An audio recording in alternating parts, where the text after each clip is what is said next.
we're going to start a shir. The point is that this is the only shir of its kind that exists in the universe. Like the Rambam says, there's not a kind, it's an individual, although it's a whole kind. It's not like one out of a group. It's making a new kind of group. And Yitzchok, there's going to be a lot of this group, really. My goal is not to be staying here, but it's like aiming at doing a new kind of thing, not another one of some other thing. But until people realize that, we're using the frameworks of other kinds of things, so to get people closer to it. Make sense? And Mirz Hashem, all of you will do your own classes, and then I won't have to do my own anymore. And meanwhile, everyone should pay for it, so otherwise it's going to crash and burn out of low fuel. And there's a link, you'll get a link to do that. Okay, now we're doing the Rambam like we always do. The Rambam we talked last week about the idea of why we have to do Pirkei Avos, which is in order to become a Novi. And to become a Novi, you have to become a Chassid. And a Chassid includes at least also something called Malis Hamidos, the virtues of, how do you say Midos in English? The virtues of virtues, or the excellent virtues. Midos is a weird word that nobody knows what it means. Maybe we'll find out at one point. Measurements, yeah. Great. That helps. I think it helps. He's going to explain it. He's going to be explicit about it later, so we don't have to make up our own stuff. But what it means is, we discussed this once in a different class about the three in Hilchos Dais, right? Midas is what he discusses in Hilchos Dais, more or less. Is Midas Habits. Is Midas the same share as measurements? I mean, it's the same word? In words, yes, but in Lushon Chazal, the Rambam claims that in Lushon Chazal, Midas can mean something like kinds of people or different ways in which people are. What's in the Midas? Midas Toives, Midas Ruas. Different meaning. Yeah, it's no shaykhs with the maybe there's a shaykhs, but I don't think it's important to really, not for this, maybe for Kabul, but for when we talk about midas here, we don't have to. I don't think you have to think about Mesechtes midas like that has the measurements of the beis medrash. That's a different kind of midas. I mean, this is like it's skills that are automatically prompted into being by certain situations, right? Yeah, we'll get to that, but I'm saying it's nothing to do with midas in the sense of like midah in the Tanakh means measurement, midah, madoisam, chitzleiv, and so on. I don't think it has much to do with that. Maybe it comes from that. It's really a word that the Rishonim made up, more or less. In Chazal, it doesn't really mean this, maybe once or twice. Rambam claims it does. I don't know if it's true, but it's really a word from that was sort of came to have this meaning somewhere in this area. Of course, the Zohar uses it for something similar, but anyways. Okay, that's. But we're going to get to this to explain. But the point is, Mesechtes Avos is mostly about these kinds of things, and these kind of things are important for being a perfect human being, which is another word of saying being a Novi, and therefore you have to learn Pirkei Avos. Okay, so we're going to get to all of this. Now I'm up to the third chapter, the third paragraph. Okay, it says like this: I need to. This is we're saying something that we already explained, I think, in the previous paragraphs. But I'm going to preface before I start. The Pirish halacha. The Rambam calls mishnayos halachas. Okay, each perek and a lot of halachas in each perek. He doesn't call it mishnayos; he calls it halachas. Before I explain each halacha, I will give you Prukei Me'ilim, useful, good chapters, and from them you will understand some hakdamas, some basic thoughts, some general concepts. This is what we explained, that this Hakdama is not about giving you specific explanations of specific Mishnayos. It's more of giving you general rules or general whys, right, or framework, right, like what we call Hakdamas, which then he says like a maftach, meaning to say, like if I tell you which is going to do. For example, if I tell you there's two kinds of malice, there's two kinds of perfections. There's midas perfections, and there is sechel, intellectual perfections. These are two kinds of perfections, for example. So now, when it comes to a Mishnah which says, and I'll tell you that emes means truth, so intellectual perfection, and shulam is something that includes all kinds of virtue perfection. So now you understand what I'm talking about. And in Perek Beis and Gimel, he's going to explain what it means to have these kinds of malice, for example. So that's an example of giving you the general rules, and then he just has to put it into different mishnayos. It's like a maftach in the sense of a key. He likes this metaphor of a key or a door in different places. If I give you a key, then they could open every door, like a key of a code, right? If the A means B, B means C, and D means E, and so on. So I just need to give you the key, and then you could solve all the riddles that are solved by this key, or all the doors. You could open all the doors that are opened by this key. But if you don't have the key, then it's all closed to you. So this is the kind of opening that the Rambam is trying to do. Like we explained, I think this already, right? If He's not trying to do this just for a mission. He's trying to do this for the Torah also. Trying to do this for life. Life. He does this with the Torah. The first part of Medrash Avechem is basically doing this in a very explicit way for the Torah and other parts. But this is it's an important thing to realize. Okay, now that's one thing. Now there's a very important. I don't know why this person. He should have stopped the paragraph here because there's nothing to do with the previous line. Vida. Now, no, I want you to know something. I want you to know something like this. What does he want us to know? He says we should know it, right? Remember, when someone says you should know something, what do you do with it? Know it. That's the thing to do. Okay, and this is something what you should do with this information that I'm giving you now, with this knowledge I'm giving you now. You should know it. You should know that the things that I'm telling you in these chapters, and the things that I will tell you later in the interpretation, the Peresh Pirkei Avos, are not things I made up from myself. I didn't come up with them from myself. Or they're not perishim shebidisim. They're not interpretations, explanations that I made up.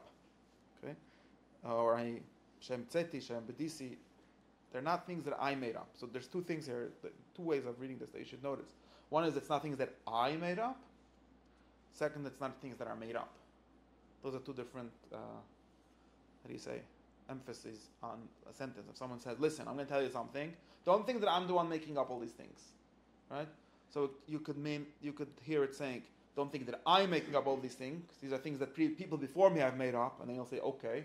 And if those people have made it up, why is that better than you? Or why is it worse? Who cares who made it up? It's made up. Well, or you could say, well, what's wrong with people making up stuff? Isn't that what people do? They make up thoughts. What's wrong? Imagine the Rambam would come and say, Rabbi say, I have a chiddush. That's what we come all the time. Rabbi say, I have a chiddush. Who made the chiddush? Well, if you're Balgav, you say me. If you're Onev, you say, that's what am I doing? So, which one is better? I don't know. It makes no difference. If it's a chiddush, then you say it's a good chiddush. So, I don't know. If it's a chiddush, then by definition, it seems to me that it's not true. What's wrong with saying I have a chiddush? Chiddush Rambam al Yinei Midas. Why wouldn't he want to have chidushim? By the way, it sounds like most people want to have nowadays, at least. Like the chiddush gadol. I want to tell you a big chiddush. Why would someone disavow his chiddush, saying that he has a chiddush? It could be that maybe he's just so honest, like he doesn't want you to think that he made things up. He wants you to think that he. Maybe the truth shouldn't be said in chiddush then. Well, the truth could still be a chiddush. No, It's continuing. I know that he's continuing. I know. No, the continuing is this. It also means that if you So didn't make he's it up, asking you a question, whatever the case. It's Well, my chiddush. it's more likely if someone doesn't make something up for a long time that more of the shortcomings of that idea or something were not figured out yet. Doesn't mean it's a bad idea, but new if ideas someone are else not. thought of it 1,000 years ago, and then I think of it today, and I see it, then I also see Yanim who asked the question on it, and the other guy who answered it, and the other guy who then resurfaced that question because those two are working on the wrong assumption. And this, if an idea has a certain amount of development and refinement, you can, there's an alias of theirs there. Okay. So let's think. Firstly, for sure, he's doing the simple thing, which is disavowing that if you have problems with what he's saying, don't come to him because he didn't make up all these things. They're older than him, right? And in some sense, that's one thing. But in some sense, the basic sense, that's people read this thing, and the basic sense is like, I'm just being honest, and nowadays in academia, we have this like huge ethics of not being a plagiarizer, never say in your own name something that someone else says. Why not? L'may nafkamina. No, because it stops the other person from understanding the source and the discussion that surrounds that idea. Okay, that would be a nice reason. The actual reason that people do it is Don't look at me. It's Yemen. Yeah. And it's also people who want to stay clinically detached. you're so nice. You. It's a No, Shabbat people also Shabbat. want to stay detached. Why is from everyone ideas. makbid on plagiarism so much? They don't actually care about the content. They care about who said it. So It also Okay. brings out the truth also. If Philosophy you is read from, ongoing let's say, history. from someone and That's then what- hear another phrase from this same guy, it contradicts the first one, the first phrase, so you can always come back to the source, right? Okay, so one reason at least. Okay, so all of these things are options. I don't know. At least what I would think is one thing that people nowadays are very makbid on credit is because they want to give like there's a like when you say why it's covered. Then the end is the mechadish, and if we have like an economy of prestige of chedishim, which that's sort of in a certain sense the intellectual economy, is it? You don't make money from having chedishim, right? All you make is credit. If you'd make money, then maybe you wouldn't fight over credit so much. But since you don't make money, you only make credit. If you have enough credit, you make money, you know? Yeah, maybe also. If you have a lot of citations on the H index, whatever it's called, And links. out of links, then Google exactly. So maybe like it's just it's like a fairness thing, right? It's based on fairness and a certain concept of fairness that people deserve to have the covet for the chedishim that they have. Does that make sense? Somebody already passed away a few years ago. Yeah, and he's dead. Who cares? Who So cares? says about Davis the Bekaiva. He says further in the yard, and then the Kubit from the Kaiva. Isn't it a little bit dishonesty? You say it's like being dishonest. It's being dishonest if I tell you something as if I made it up and I say someone else made it up. Yeah, I guess I'm lying.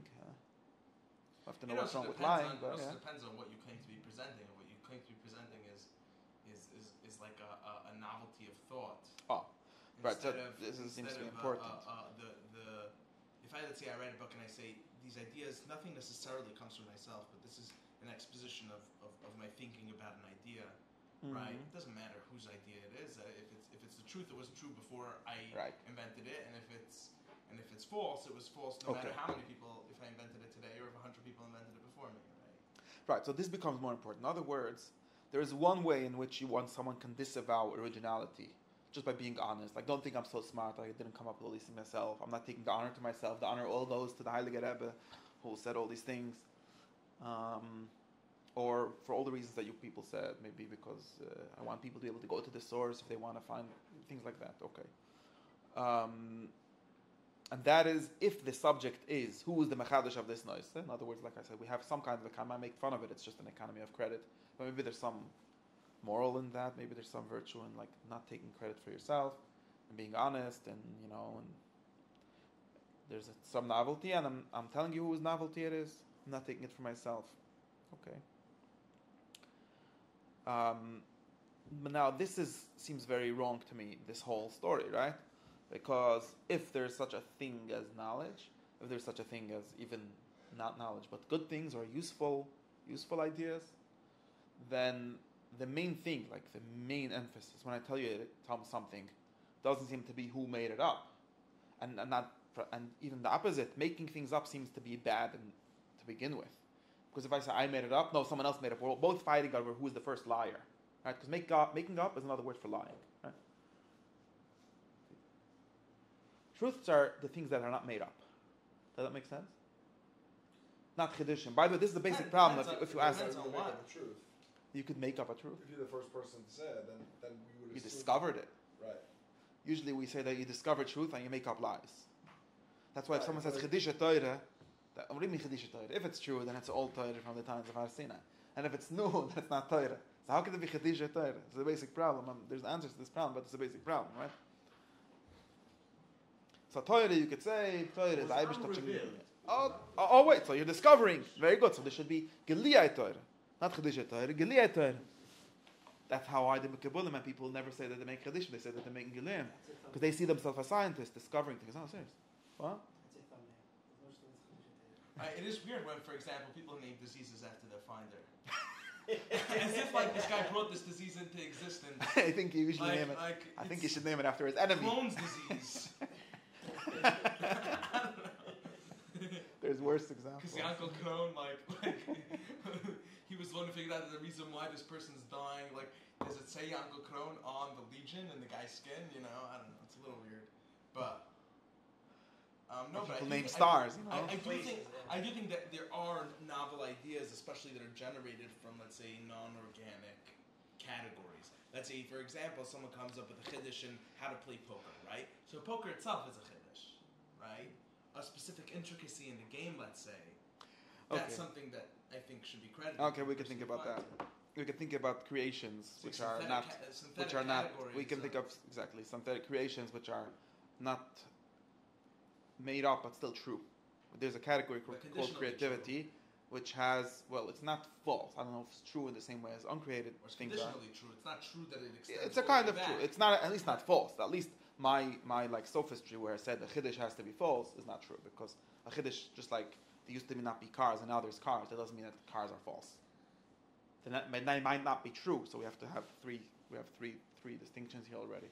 There could be true things, false things, and new things, created things, which is something in between or something different. Very interesting.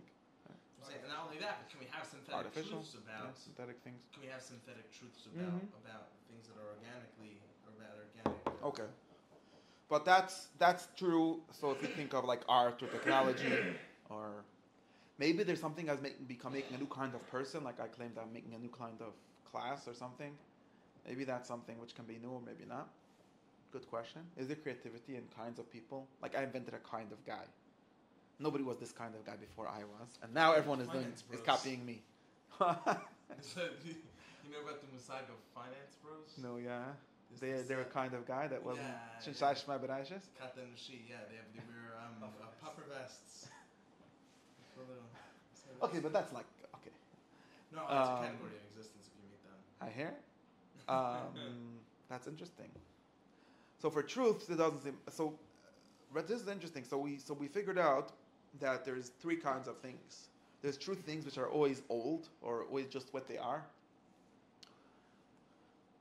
Yeah, there's false things which are made up. Like if I tell you I'm the one that made up that the moon is made out of cheese, well, I'm not that one. I'm a liar. Someone else made up that lie. And if I take the credit for making it up, I'm a liar. But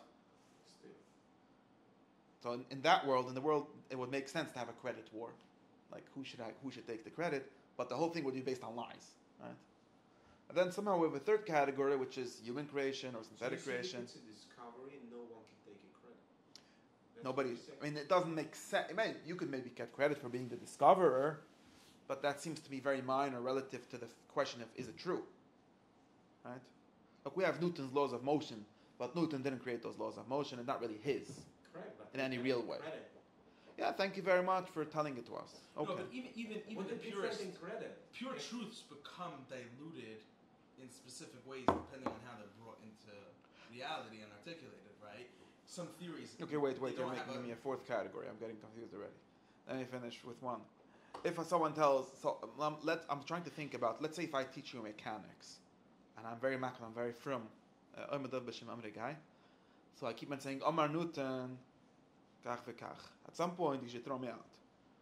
Because it's true that Newton said, and we'll have a history of mechanics class, which gives Newton his due respect, and we'll have a statue of Newton and big to him 3 times a day. Whatever respect he needs, he should get. But one respect he does not deserve, and which would actually be wrong, was if I teach you it all as you should say, Newton said. Because it's not true that Newton said this. In other words, it's true that Newton said it, but it's not true that that's an inherent part of the knowledge that I'm teaching you. Or it shouldn't be. It's only true insofar as it's false. Insofar as it's true, this is how the universe works. It's not this is what Newton said. Makes sense? Basically, Newton just showed you what already existed. Yeah.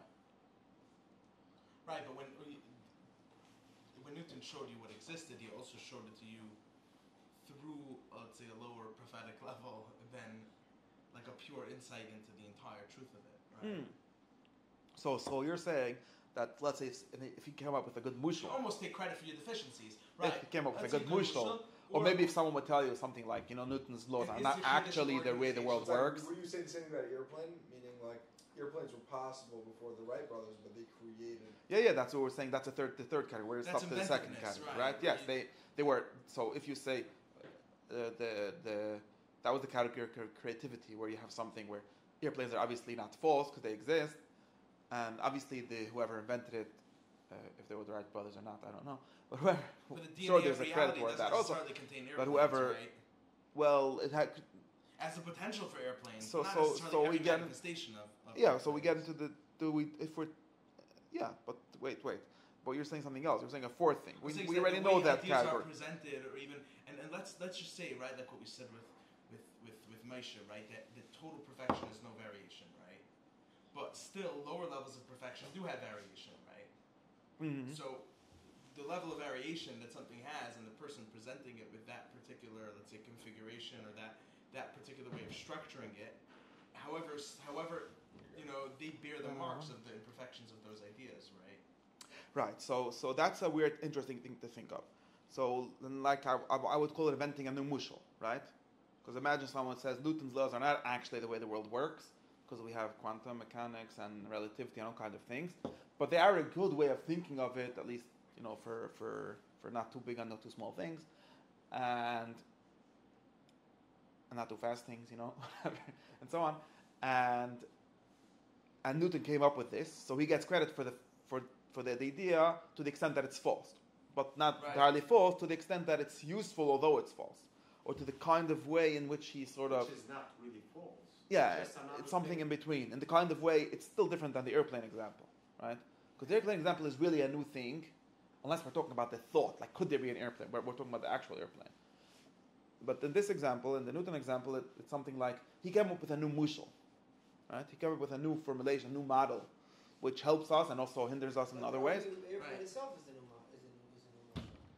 No, the concept of it maybe, like the chachma of how to make it, was not known, but then was discovered.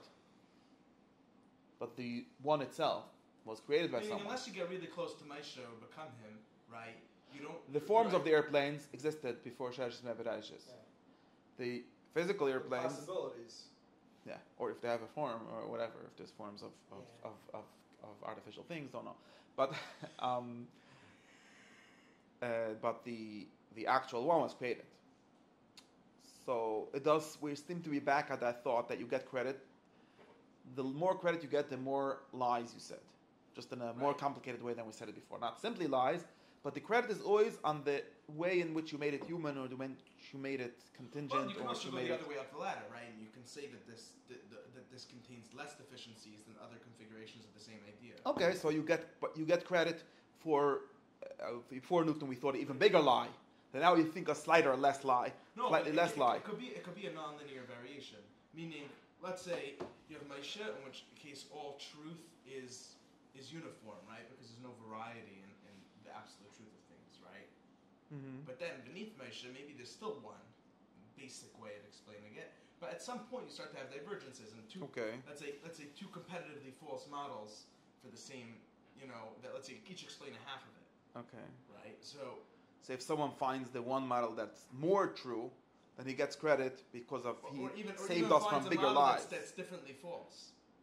Okay, yeah, that Right. was just useless. Or it's Meaning better for one it's thing false and in worse the for opposite another. direction. That also informs you of something. Okay, Right? okay. It could even be further away from the truth, but still reveal a certain true dimension. Yeah, all these lies might in some sense reveal truth also. might bear the truth in it also, right? So Yes. But you don't get credit for the truth that you revealed. You get credit for the lie. it's sometimes the only way to distinguish it, right? Possible. So you're saying basically before, because every idea was existing. Every idea was existing. All the true ones, not all of their ideas. Only the true ideas were existed. Or only the truth of the ideas. The truth that the ideas are about. Also the false were existed as a false I don't know. false idea. I don't know Why about not? that. Because false ideas are not. Every no, possibility no. is possible, right? No. If every possibility is possible, the Rambam doesn't think like that. If every possibility is possible, then thought is impossible. Okay, I'm not going to get stuck in that. But no, not every possibility is possible. In other words, every possibility is possible, So but again, impossible no one- things no- are. no Kids, we're one- going to get no stuck here. one- The point is It's a no, game no, over, it's no, a game no. over, but No, one an idea, actually right, take Shmona, no. actually credit for nothing because every idea was existing. Ideas that are revealing something behind them, right? Ideas are not interesting for the words, for the mushal. They're interesting if I tell you how the world works, and now it's the world that's true, not the idea that's true, right? An idea is just something that brings the world to you, right? That was my sheet last week. That ideas are just ways of connecting with the reality, right? Create new basically, primary truth. Well, God is the biggest liar according to this, because He's the only one that could create things that never existed before, and that's like the definition of a lie. But that's a different theological problem. Wow. Think about it. It's a lie. Making things up is a lie, right? Oh, God makes up true things? God doesn't make up true things Well, either. he wouldn't make up things the way we make up things. Yeah, He would make them up slightly better than we do, but still not as good as Himself. No, but they're also Make up. Okay, make don't get up. stuck here. no, but Lies there's always also things that are lie. forced by proximity and not forced by inventiveness, right? Meaning, Meaning the things that are false because of the, let's say, to use a basic Simpson muscle, right? They have a certain proximity from God, right? The further something is from God, that just means, but that Right. just means It's the not further about something Sia, is from the right. way reality really is. right? Right? But that with God, it's not the proximity is Yes. inevitably a It's product. backwards. Meaning it's not like that. It's inevitable, Right? right? It's inevitable that nothing. This is nonsense. It's sophistry when I say this, but it doesn't matter because the point is God Himself. No, So every not to lie regurgitate is a just basic a lie Simpson because problem, it wasn't but- existed before, and now you're coming and telling me, but if it's supposed to be, this is the way it's supposed to be. That it wasn't before because it wasn't a thing before, because they think. Right, but then it's we could do the same thing for human things. It wasn't the thing before to know about relativity, and then Einstein came and told that to us, and there was probably a reason why it wasn't before It because was we needed. before. It was before. The reality was like that before, but people didn't know about it. Exactly, they reveal it, but it was before.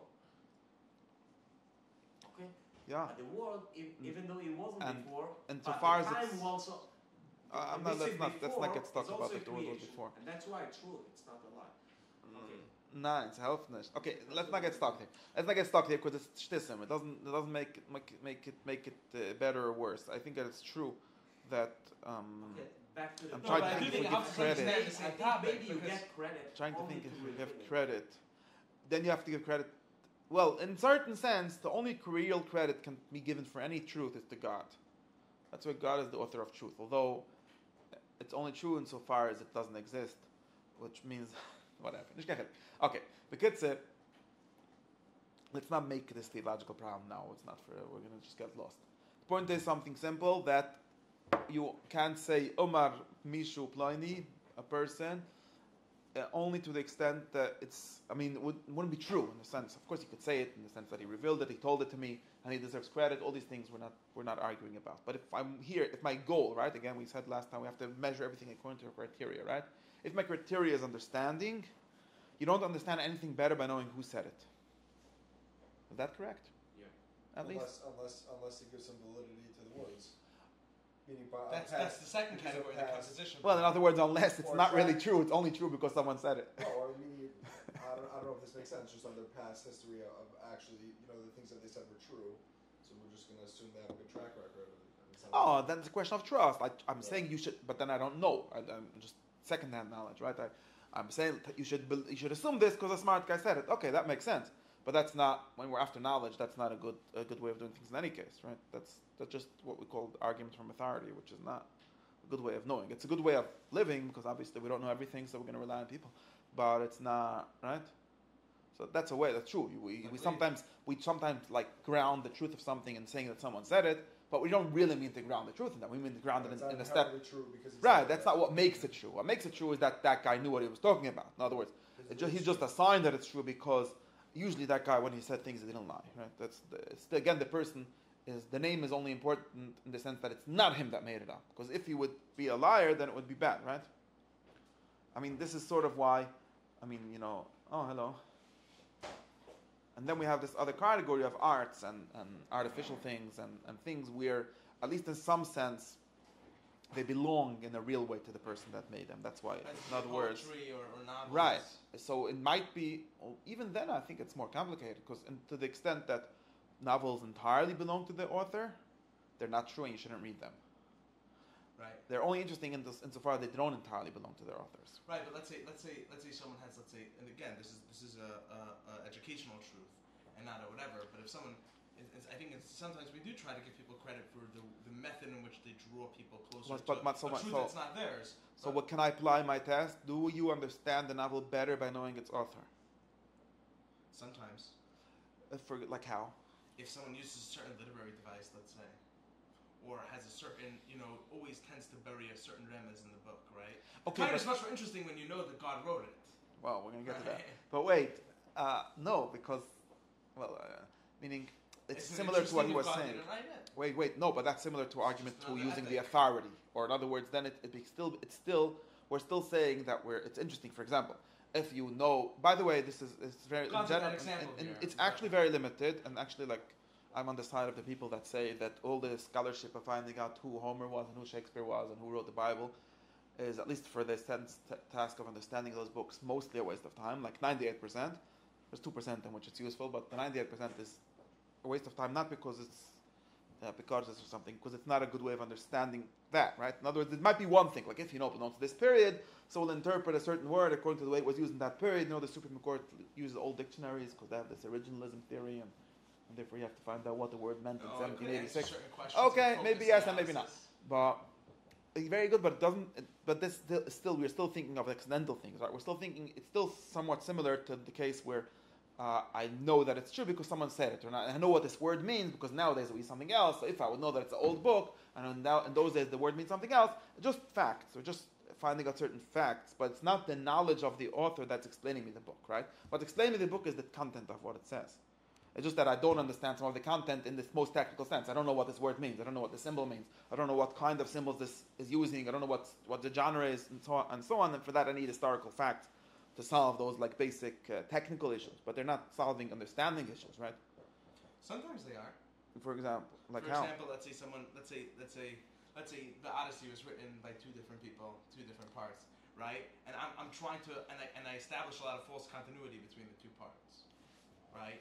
And once it's revealed to me that actually on page 68 it actually breaks off into two separate books, and there's but it's still.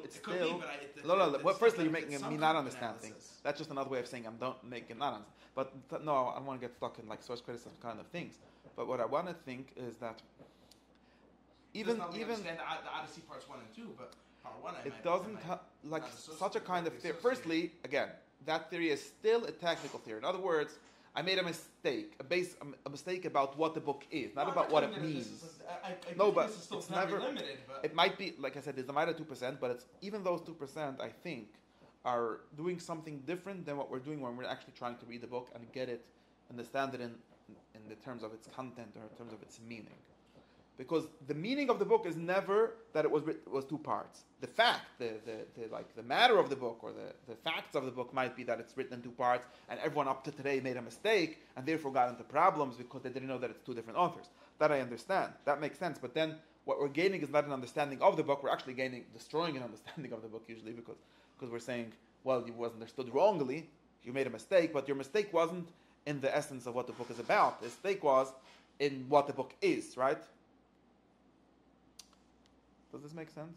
One second. Knowing someone's motive could change what he means as well, correct? Meaning I could say you look great. If you know I'm being sarcastic. That? So knowing I don't know. No, I agree. Meaning, to me, there are certain primary flaws that could be made. For sure. But all of those things are not related to understanding the book. They're related to the actual book. Or related to whether or not the book is worth understanding. Yes, that could be. But again, that's argument of authority level things. Right. Okay, I don't disagree. I didn't say that it's not important. No. In general, you should. In general. You change your mind if you think it's true or not. Meaning, well, if I'm being sarcastic or not, it's a truth. No, it's not. It's inherently true. It's a lie. If I'm being sarcastic, but you're allowed to lie because you're allowed to be sarcastic. No, whether or not I'm being sarcastic is the truth or not. Right?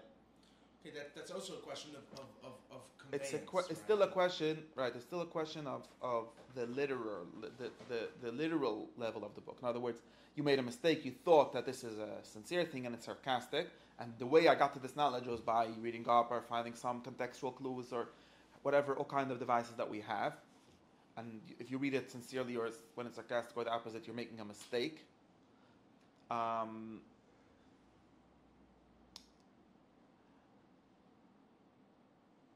to think. I still think that is something in the sense of the book wasn't encoded properly, or the book doesn't convey itself properly, so we need some outside information to solve some things that are not solved within the book. I didn't say that, I'm not against that thought. Right? What I'm against is that the understanding of what's something that's worth understanding. This is a book about,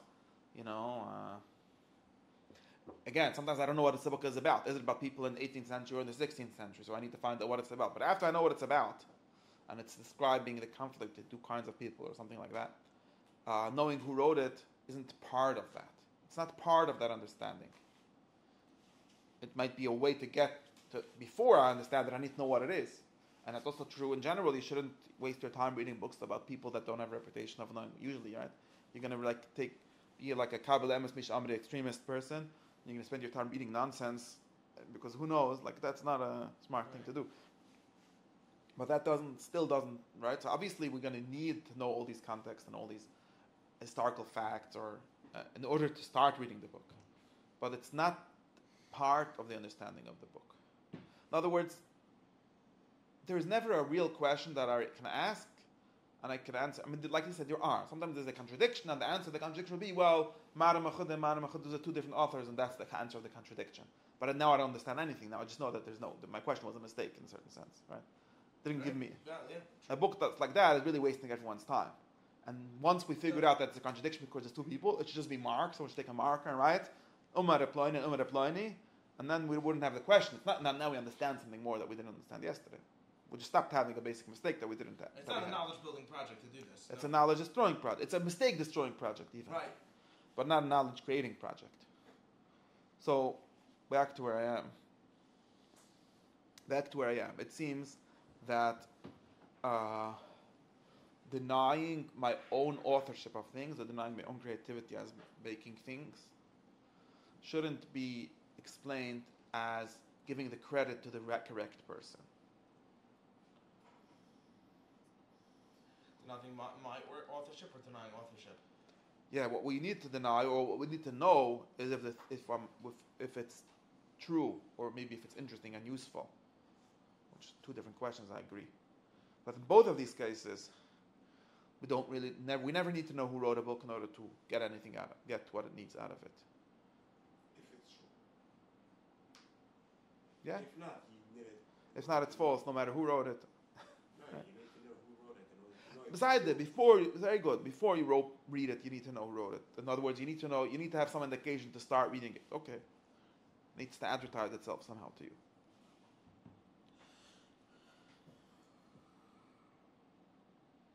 Right, but it's nothing beyond marketing and page numbers. Now, there's also a marketing. The Rambam seems to be doing marketing here. You have to remember, he's in some sense doing marketing, and he's marketing it in the opposite way, right? He's marketing him by saying, "This is not things that I made up," because things that I made up would be what would be wrong with that. Again, one understanding would be to say it would just be the Rambam taking credit for things that don't belong to him, but that doesn't seem interesting. Why not? Because it doesn't seem to deserve credit if it's true, and nobody deserves credit if it's true. So he's giving the Chacham credit. Not really, though. He's not actually giving anyone specific credit. He's actually giving like a very general credit to people that are not him, but he's not giving you us any names. So if the idea was to give cover to anyone, nobody's getting that here. If the idea was to tell people where to look, not sure about that. It seems to me that the more important, that's where I think that the emphasis on things that he didn't create seems to be important.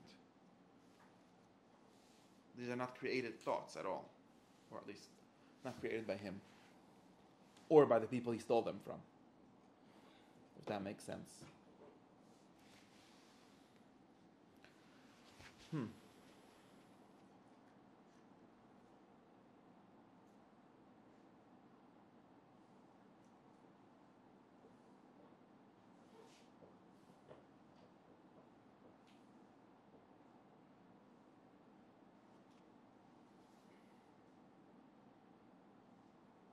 Okay, should I continue? Yeah. Yeah. Okay, so these now we're back. We're back in the text. These things are not things that I made up or created. But what are they? Like this. They are gathered, they are anthologized from the Chachamim. Where? In medrash and Talmud, in other books that they wrote. Who knows which ones. And also, so number one, there's a source number one, the Chachamim. Source number two is from the philosophers. There's two kinds of philosophers, old ones and new ones, ancient and new ones, ancient and modern. See, the Rambam wasn't like you saying we only read the ancient ones. He actually read the new ones too. In those days, then his new ones are old by now. But who he means by Chadushim? Al-Farabi, maybe. And third source from the books of many people.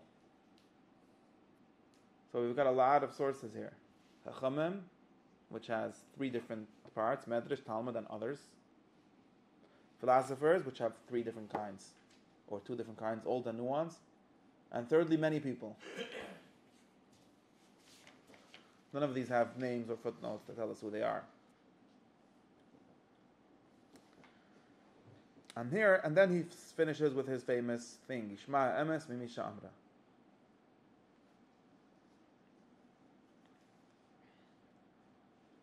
Hear the truth from whoever said it.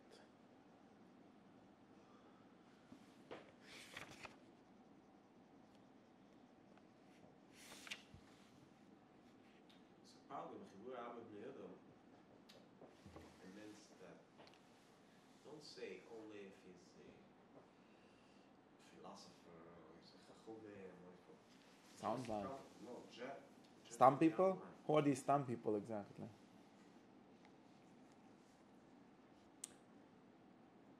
Well, the point is, it doesn't have to have a degree in order to say Maybe. say the truth. Maybe. I think that he means have a more radical pshat than you. Or maybe yours is more radical. I don't know. Maybe he means people from other religions who write religious books. Who have religious books? Sure. Who wrote? You sure? I don't know. Maybe. Can you think of examples? Because not from philosophy. I can't think of examples, no. Okay. And also, I don't know. I mean, there's people that do this work, and you could read them, which is to reveal what Rambam hid. And he says that he took his stuff from many people and he anthologized it. So what should we do now? So some people think that therefore our job is to reveal who our sources are. Right? This is like a very big game that the Academy likes to play, at least for the historical Academy of the last 200 years. Take any book and let's figure out who he stole everything from. So this line is from there, and this line is from there, and this idea is from here, and this idea is from here. And he says a beferish that he stole it, so it's not like we're not even arguing with him, we're just revealing what he said. That's useful in the 2% way that we discussed, or else in other ways. Or he didn't tell you because he didn't think that he's... But maybe he thought that, right, maybe he didn't do that he actually says why he didn't do it so much. It's a little more complicated. But maybe that wouldn't, so in other words, that seems to be, so what would be the point of that? That seems to be based on the idea that we understand things better by knowing where they come from, by knowing who they come from. Right? I mean, many people will say, well, who is that I'm talking about? Okay, I've done a lot of research, I read a bunch of books in Arabic, and I had to translate them and suffer through them, and now I know who he's talking about. Now I can give a shir on Shemona Prakim. Well, do you understand the ideas better now? Sometimes the answer is yes. Sometimes the answer is yes. I agree. Sometimes the answer is yes, but for a very specific reason. Which is? It's just that you can understand sometimes, especially let's say from Medrash, right, where you're not getting any philosophy, right? You're being taught philosophy application, right? So it's helpful then to understand how those theories ground themselves. Okay, so sometimes for the opposite reason, right? Sometimes, and this is important, the Rambam wants you to do this. I think that. So I can learn that no one wrote it, right? So exactly. Right. So sometimes, and I'm pro this way. Sometimes you need to read earlier sources. Basically, if you read Aristotle and Plato, you know everything. You don't have to read the Chadushim too much. But sometimes you need to read them precisely in order to get out of the way of understanding things that are true because the Rambam said it or because some other guy said it. Because the Rambam, in general, because of the kind of teaching that he's doing and because of the kind of goals that he has and because of the kind of person that he is, because of the kind of role he plays, would be a better way to say it, is not very much interested in taking you from 0 to 1 ever. Right? He doesn't go around proving things. In general. There's like 3 chapters of going around proving things in all of his books. The Heilige Rambam was pro-reason and everything. Most of his effort in life was mythologizing things and clarifying things and teaching things. He mostly did not do philosophy or doesn't write philosophy, right? Because philosophy means, well, it could mean many things, but at least has to mean taking people from not knowing to knowing by way of arguments, right? There's different ways of not knowing and different ways in which the arguments can lead you from one to the other, and so on. But that's like the most. I think everyone agrees that it's something that doesn't do that is not philosophy, or at least I'm going to say that. And Ram never does this, or almost never does this. In other words, he's told you right now what his book is for. This book is to help you become a Novi, okay? And by being Mekayim Pirkovis. It's not in order to prove you that this is the way to be a Novi. If someone, this is beginning to answer your question from last. He's not. If someone, by the way, I'm going to get this. If someone comes and says, I heard your theory, but like who says it's true? Now, who says is a very bad way of saying things, because who says, we're Jews, we're used to saying who says, wie steht, and if es steht. And if someone said, it didn't become true, right? So you got to say, why is it true?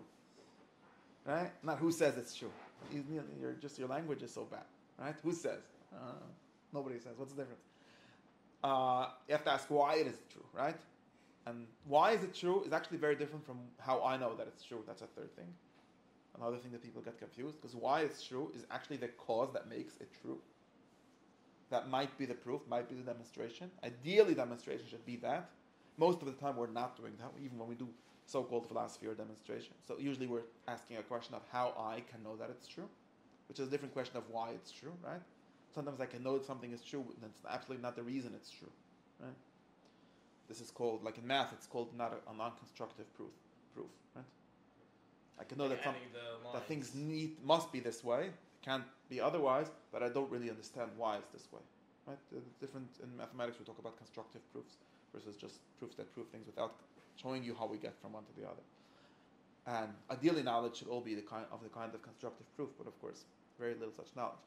But in any case, the Heilige Rambam most of the time, or as far as I can tell, all of the time. Do you know of any exceptions? I was thinking of the beginning of Chelik Beis, but it says explicitly that it doesn't give you the proofs for why they think that way. So, the Rambam never does constructive proof. He speaks very rationally and everything, but he never actually gets. In other words, if someone tells you we should believe in the Torah and the God because the Rambam already proves that, he never read Rambam, because the Rambam doesn't actually do that. He didn't prove anything. I mean, he believed things based on proof, but he didn't write those proofs down. Disproves Kadmus. That's also a very dialectical argument, right? He proves that you don't have such a good proof. The opposite, even that proof is not right. It's very far from. I'm not saying that it's a bad argument. I'm saying it's very far from like proving anything in the way that philosophically sense. It's true that's the most philosophical part of his work, but it's like arguing on the basis of a whole bunch of assumptions that your assumptions don't lead to the amount of certainty you claim it does. That's whatever. Yeah, I'll have to think about that example. In general, but Kitze, and anyways, if someone wants to believe in a trillion Kadmus, then you should argue with it now. That's not what, usually not what we're talking about. Anyway, the Kitze Ramase, this is so it's very interesting, by the way. People don't know this. The Rambam almost never does philosophy, or probably never does philosophy. Not in his books. He was a philosopher privately. He read the philosophical books, and he must have done some of that work in his own mind in order to know what he's talking about, I believe. I would hope. But he doesn't do it. How did I get to this discussion? It's very important. And anyways, that's why people that only read the Rambam never become philosophers, and they write entire interpretations of Medrash that are all nonsense. And you could look on Burton's thread to find out in which ways. Anyways, because you don't know why any of these things are true, and you think that they're true, not true, and like, whatever. I'm going to stop with this stupid rant. The point is, he doesn't do this, and therefore, back to where I am, therefore, it's extremely useful, and the Rambam says this explicitly, right? Like there's preface to, not this book, but in the guide, like, HaSefer Hazeh is for philosophers, right? That's what it says in the beginning of the guide. This book is not for people that didn't read philosophy. So all the people that didn't read philosophy before reading the book, it's not for them. Can they get something out of it? Yeah, the Rambam says explicitly you can get something out of it. But it's not really for you. Why? Because they can argue or anything, or because they... Well, what I'm saying now, he means something else there. What I'm saying now is that because you don't know why any of the things he says are true. The Heilige Rambam gesagt, dass ich kann scheiden. Okay, so Heilige Rambam gesagt, the Heilige Rambam gesagt, dass ja du, so mach like, it's from Israel. There's nothing going on here. No philosophy going on. No thought. The major contribution of Medrash is not understanding of philosophy. And most of the time, people are happy that the Heilige Rambam said there's no Shaidim because they think that it's stupid to believe in Shaidim or primitive. And Baruch Hashem, the Rambam wasn't primitive. But primitive is not an argument either. Right? Baruch Hashem, he wasn't one of these Chassidim that believe in all this nonsense. Okay, I mean, that's not why it should be a Chassid of the Rambam. So if you do want to know, like, what's the motivations from any of these things, like, where they come from, like, why do we even get into these discussions? Like, then you have to read the books that he read, and honestly, you have to read the original Greek books, not even the Muslim books, because the Muslims are, for the most part, also not doing philosophy; they're doing theology, for the most part. They do notice the difference in theology and philosophy and get into the same. The son or not? Sometimes, yeah. I'm asking. Point is, but he just steals a bunch of Plato's ideas and says them as if he made them up. So what's the difference? No, I don't know. I'm just saying. There's creative application. Yeah, 100%. Okay, but I'm asking. Point is, you have to read philosophical books whose job is to do philosophy, and who are interested in telling you why things are true. Of course, nobody can tell you that. You have to do that work, but that's a whole different kind of thing. And in that sense, that is the only reason people should read the Rambam sources, like he himself says. This is what he says, right? Anyone that reads it because you want to do history and tell us where he stole his ideas from, and then we can be a big Oiva Chacham and say, oh, the Rambam really got from all these Goyim, and therefore we should be a Goy or something. That is nicht interessant. And only in that sense is it interesting. But for the Rambam, at least this book is for sure not for philosophers, the Shemish Nais. And for the Rambam, even that is not interesting here. Why not?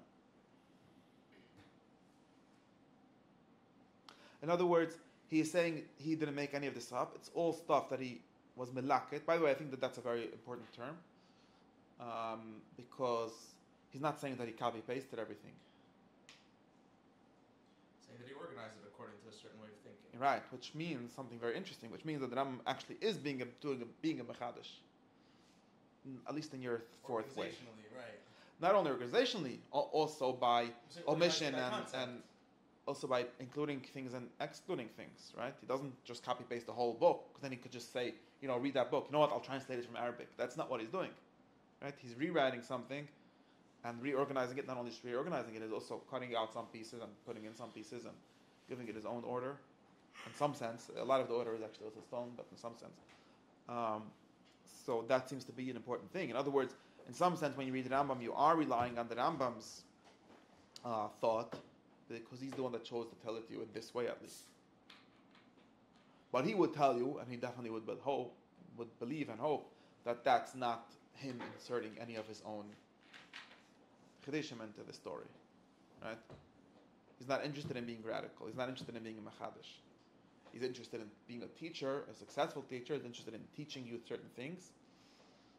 And he's even not interested in teaching you to be a philosopher, at least not in this case. So when he says it's malekit from philosophers, it doesn't mean that you should read the philosophers. It is true that there is something here, I think, there is something here where it's saying if you want to know why these things are true, you're going to have to read the philosophers. But it seems to be that at least in order to become a Novi, at least not for the Malas Hamidas that are necessary to become a Novi, you don't need to know why these things are true. Because at least it doesn't say here that if you don't know the sources, you will not be able to be a good person, which is what we're talking about. It does say that you should hear these things because they're true and not because of who said them, which is a slightly weird thing to say, Because what kind of truth are we talking about here?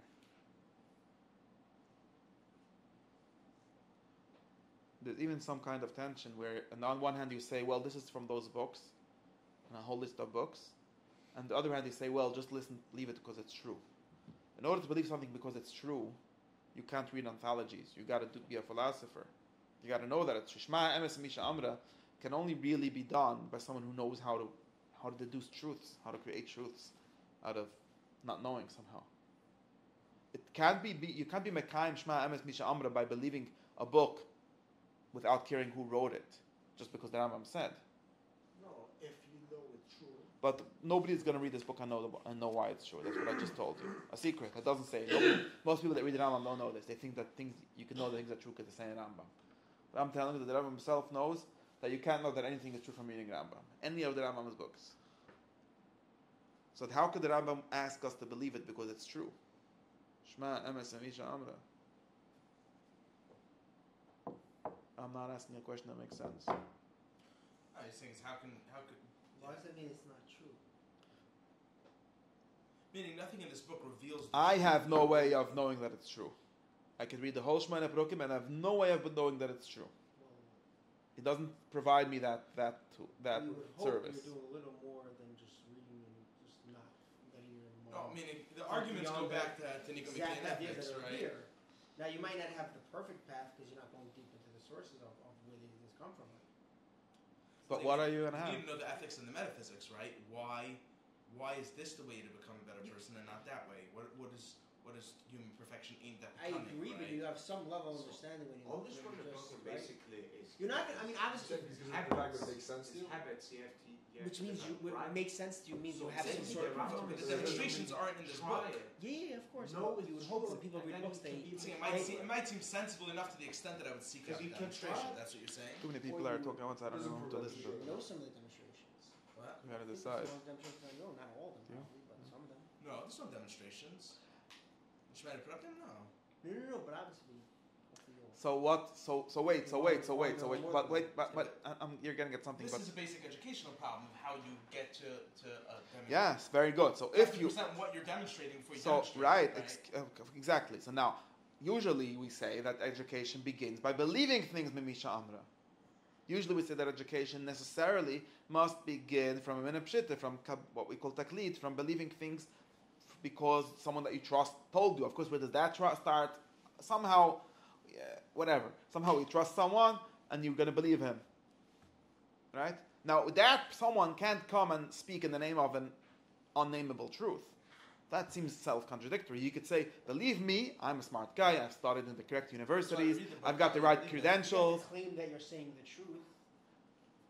Because I'm saying I'm not saying anything that's true. then Technically, it should be why you read the book, not why. you have to not why make you the believe claim, it, right? No, isn't there Not have to why be a you tag know. on thing that this is the truth? Now, Again, if there's a book that doesn't do any explaining, know that's true. doesn't do any proving, he does a great didactic explanation of the basics of the theory of the soul and the theory of the virtues and how you become a prophet from this. He does a very nice explanation of that. But you could read it. I know people that read it and like, it seems wrong. Bye.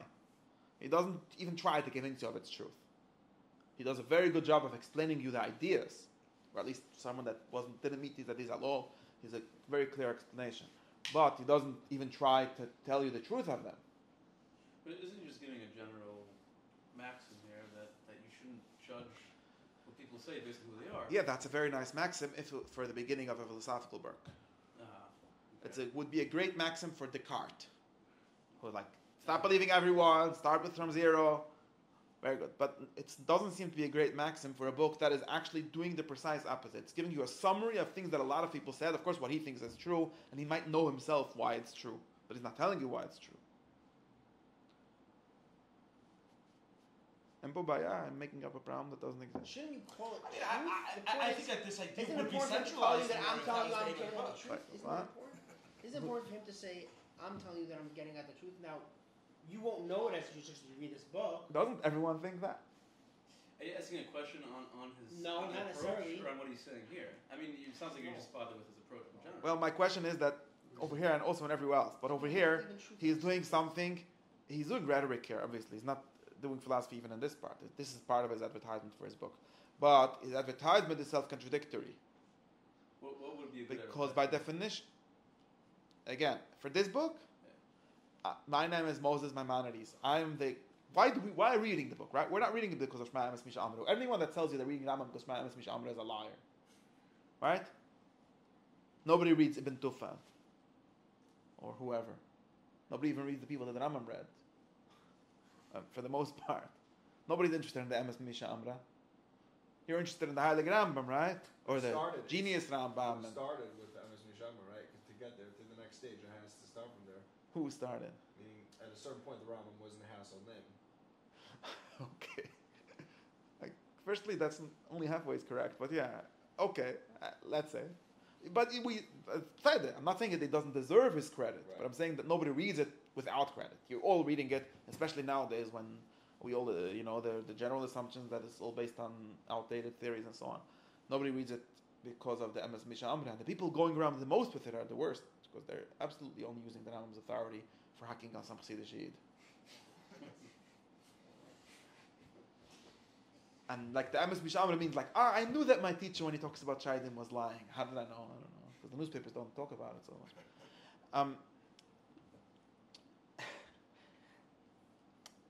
So what I'm saying is that nobody reads it now, and nobody read it then. The Rambam knew that he's writing a book that people are going to read. Why? Obviously, he wrote, this is like a book on the whole Mishnah. Obviously, the guy that wrote it knows Mishnayos at least. I mean, he's a Talmud Chacham, and he's obviously using his authority. And that's why I'm saying it's not, even what you're saying is true for us. Of course, we take the Rambam much more seriously because of all the credit that he got, but he wrote it in his generation, also based on a certain credit that he had then, which was, he was known as Talmud Chacham. I mean, things that we know, and he also had, and later he had a position actually in the community. It's not like just a random guy. The Rambam was never a random guy writing books. That, like nowadays, there's a calling him that writes a Ma'amar and he wants you to accept it because it has good arguments. The Rambam was never in that situation. And that situation is a sort of naive situation if you know how humans work. Not actually the way. Why he wrote this book and not another one. If it was a calling him, he might have actually written philosophy, This is a book that aims at aims at education. Social of course. Movement based on a certain... social movement is not it aims at educating, of course. Not a movement in the cultural sense, but meaning... He actually was a calling at that stage, but like in those days, we're less calling a lot than they were. It was different. But... this side hustle isn't that. That was later. Medical advance. Okay, the point is that he's writing it as someone that has some kind of authority, or is expecting to be read with authority, is expecting you to assume it, and he's even using, it's even the opposite, right? He's saying it's not my own authority, maybe you don't trust me, so trust all these hard weapon Odom that I was malakit from. And then, and the way it's read usually, and I'm pretty sure that, it's clear that that's also what he meant. It's like, if someone can say, well, you're quoting a Muslim, Yimach Shemai. What do you mean? Truth is truth. And that's very cute, but really what's going on is quoting a Muslim, the Heilige Rambam quoted him. There's something very tricky in this whole rhetoric of Shema and this Misha Amra. It's also the way it's used now, but even the way that Rambam himself is using it. I think there's an answer to this riddle. I think there's a way to get out of this problem. It might be I'm not going to get to it now. Past the text itself to why he's framing it in this way. Right. I don't think you're convinced that there's a problem. But the framework of Shemana Prokim, right, is one that. You're still saying to get me to speak. No, but I'm saying I do think. Let's say this is. Shemana Prokim is not a random Piddush on something. Right? It does orient others towards something specific, right? Yeah, and that specific thing is... The next logical step is to ask yourself why oriented in this way. No, and what's the answer? Is the invitation, I think, to go past this. Of course, I 100% agree that Mr. Rambam himself, or Mr. whoever he's quoting, hopefully, actually I don't agree with that, even that is more complicated, we'll get to that, I think that's part of the answer, at least I'm thinking now. But assuming that the Rambam himself knew that these things are true because they're true, and maybe he even wants you to know that. It seems to me maybe it's important for him to orient you towards truth and not towards the Rambam said. Right, you have to go from that's the what I'm Rambam saying. said There are to plenty the of truth. writers who don't claim to be saying the truth. Yeah. Who? They get called to truth, but it's not. They'll say, for example, someone will bring down the Rambam, what the Rambam said, and that's he literally thinks that's the source of why it's true. It's not trying to Why are we going? Whereas the Rambam saying, I'm telling you, I'm saying the truth. I'm not giving you all my examples of how it's true. These claims are meant to be true. Everyone knows conversation from Rambam. That's the easiest example. I'm not coming for those people's authority. I'm coming from the fact that it's true from their arguments. I think that it's just an invitation to go And past. everyone does No. this. No. To understand why it's just just might be you reframed. don't trust yourself. You don't trust yourself, and I can know the truth. It's better for me. The Rambam is my authority. Okay, that's very rational. It's Maskim, like nothing human against nature. that. It's a human I'm not nature. against that, but that's not what he's saying here. And I'm asking with what you're saying that this itself is a certain educational value. That telling you, although it's a little weird because I'm assuming that everyone else also thinks that they're saying the truth, but sometimes you make them. It seems like many people really think that whoever says it makes things true.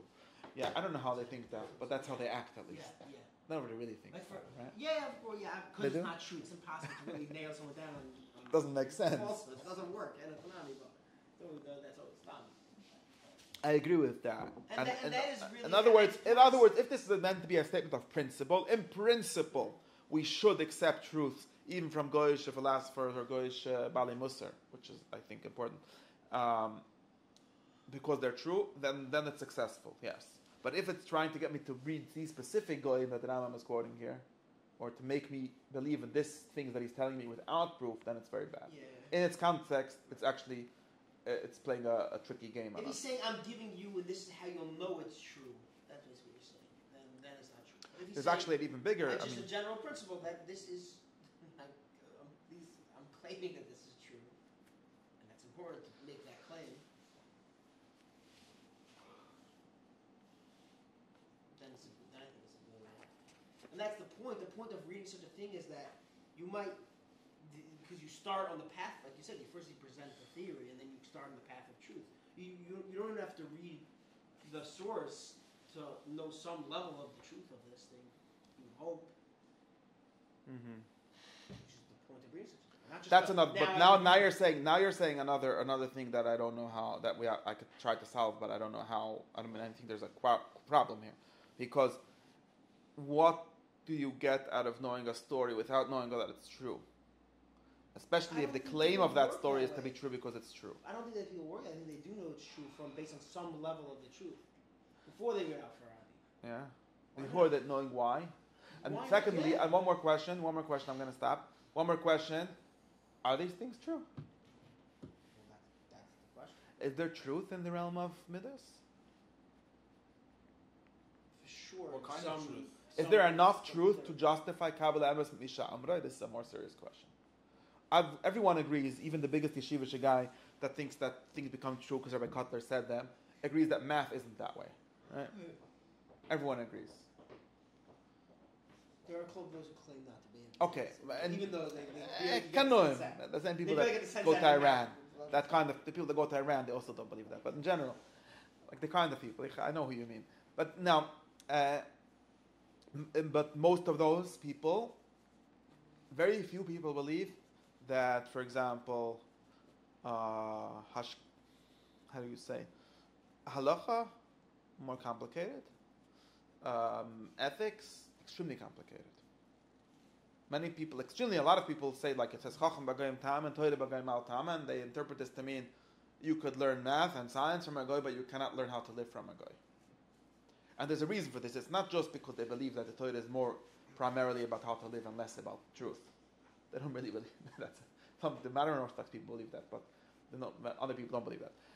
What they would tell you is, or what's behind this is, that of course math is the kind of thing that doesn't care who said it, but ethics is definitely is the kind of thing that cares who said it. Or definitely is the kind of thing that doesn't play in the field of truth or in the field of demonstrable truth. Nobody ever found a good proof for why to be a good person. Did anyone? Good question. Less people than the people that figured out why 1 and 1 is 2. And it's a much more fuzzy subject, and therefore probably at least much more prone to bias. What? It's like corrupted by many things. Much more easily corrupted and much more... And not only that, I mean, you can read the philosophers that what they say about ethics. A lot of the time, they're just like saying things.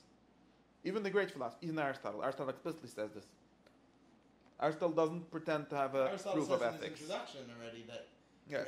You shouldn't achieve. Aristotle, who is the Rambam's teacher in ethics in general, doesn't claim to have a proof for ethics. Plato might sometimes claim that he has a proof and sometimes not. So this, and by the way, this is something that people, I think I want to discuss this. That's why Shema Emes Misha Amrei is triple problematic here. It has the first problem of being in the wrong place because he's not teaching us things. It has another problem of, what did I say? Of nobody actually reading this book because it's true. And it has a much more specific problem, which is that sounds like a very far-fetched thing to claim that these things are just simply maybe true. Maybe it's like beauty and we just haven't tried hard enough. Oh yeah, maybe. I'm with you. Or maybe not. And there's a way in the MS, maybe I am thinking something else. I'm thinking that maybe the problem that I'm having with what he's saying, which is how anyone can get any truth out of just reading a nice summary, which is what this book is, can solve the problem of how we can call truth something that doesn't play in the realm of deductive proof. It does to some degree. That's my remez of an answer. There's no deductive proof for certain correct kinds of human behavior. Yeah, if you have certain assumptions, then you could make up your assumptions. No, you could provide the assumptions. I mean metaphysical deductions. At least Aristotle doesn't do that. Doesn't do metaphysical deductions for that. The Rambam might, yes, because the Rambam he has a certain argument that the Rambam likes very much and takes very seriously. For a certain part, it's actually very complicated. Very complicated question. But at least a lot of what Shemona Perukim is about is actually not things that have the kind of proof that would be easy to say, well, this is just true, who cares if who said it? I mean, for astronomy, where the Rambam says that astronomy is true no matter who said it, is much easier to accept. And he actually says the Shema Emes Misha Amram, he says it in astronomy also, but he says it precisely for ethics, which is like, at least he should try to tell us why he believes this. I mean, there's a whole chapter, right? In chapter Perek Daled, where the Rambam, Perek Daled, right? Is it? Where the Rambam explicitly says, there's a contradiction. The philosophers say something and the Torah says something else, what are we going to do? And he doesn't even try to convince us why we should take what these philosophers say seriously. There is a reason. I'm not saying there isn't a reason. But he just says it. And it's very weird as a presentation for a normal person. Like, okay, Aristotle said this and the Chacham said that, so why are you even bothered by this? He doesn't let us understand why. He's just telling us on the authority of Aristotle. Or, again, on the authority of the Rambam that understood the whole theory and thinks that this is true. But as something, even as an educational tool to show you that proof must be reckoned with, it's a very bad tool because it's not even doing that. If he would go and say, Chacham say, it's better to be a koivish yitzroi, but Aristotle has an argument, the opposite, so how are we going to answer this argument? Then it would be interesting, but he doesn't even do that. So there's something very interesting going on in this situation, or something to worry about. That's what I can tell you about this.